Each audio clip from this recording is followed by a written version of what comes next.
Alright, continuing where we left off. He has excited domestic insurrections among us, and has endeavored to bring on the inhabitants of our frontiers the merciless Indian savages, whose known rule of warfare is an undistinguished destruction of all ages, sexes, and conditions. So what they're saying is they're turning the Native Americans, or as they call them, Indian savages, because racism, I'm not going to take that out as just because this is a part of the argument, and most of it is pretty sound, doesn't mean that there wasn't extreme racism. And here is proof. But regardless, they're talking, hey, he's turning the people who live in our colonies, or their colonies, their land that we took over. Let's not get into that debate. They're setting them against us, and they're really violent people who are really violent against us. Again, I wonder why, but still. That's not the part for this debate. Regardless, this is their last point. Moving on. In every stage of these oppressions, we have petitioned for redress in the most humble terms.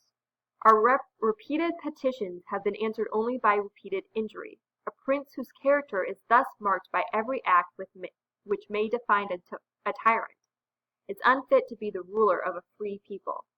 So they're saying we're free people, and we're being ruled by a tyrant who, even though we have petitioned against these oppressive laws and movements against us, they've been ignored and only have injured us more, and we've only gotten harsh and unjust feedback from these petitions. Nor have we been wanting in attentions to our British brethren.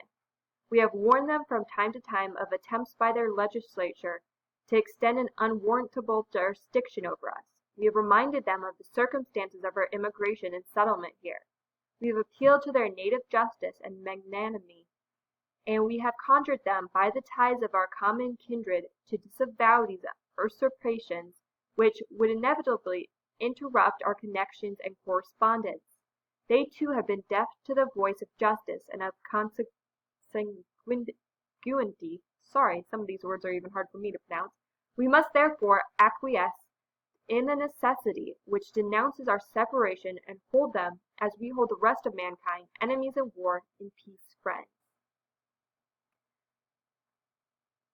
So they're pretty much saying, hey, we're going to declare war if you don't let us be free, but we'll be really friendly with you if you allow us to live in peace and stop.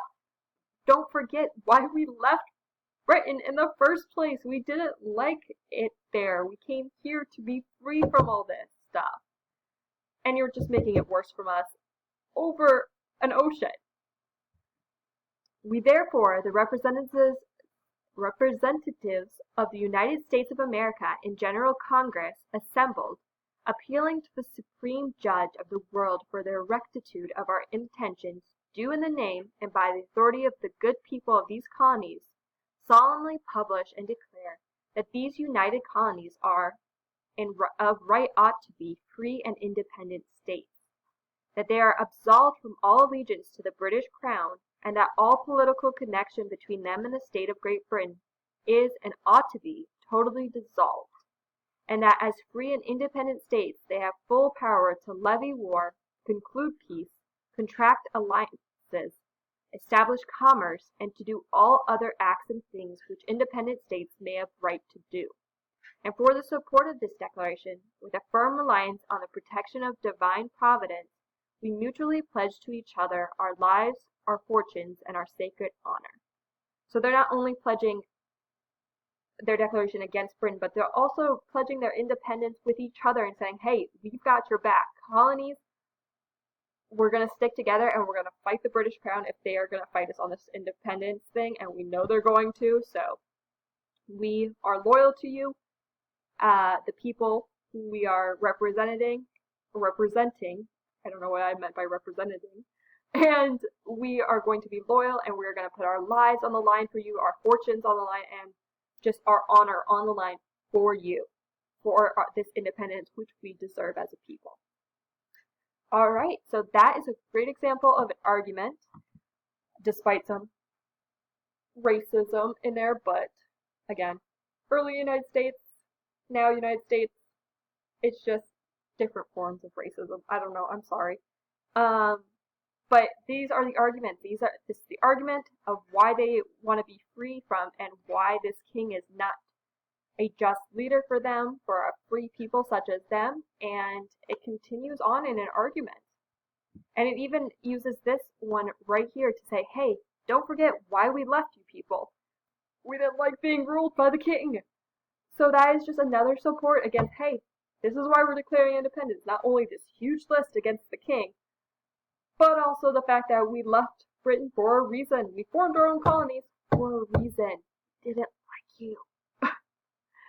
Alright, so that is a breakdown of the Declaration of Independence. Kind of a silly one, because I think I'm being a little silly just to get the point across. But I hope I did, and I hope I made the Declaration of Independence a little more fun for you, and I really hope I didn't step on any of your history teachers' toes if they're also going over the Declaration of Independence right now. I don't know.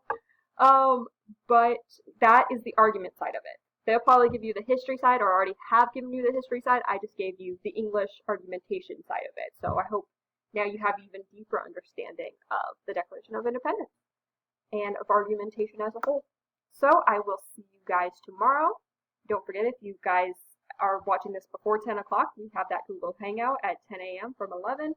And if you're watching this afterwards, I hope you at least popped in to say hi to me, because I'm going to be lonely, and I'm going to be doing 3 hours straight of these Hangouts for all my classes, so I hope some of you pop in and say hello. Alright, see you guys later.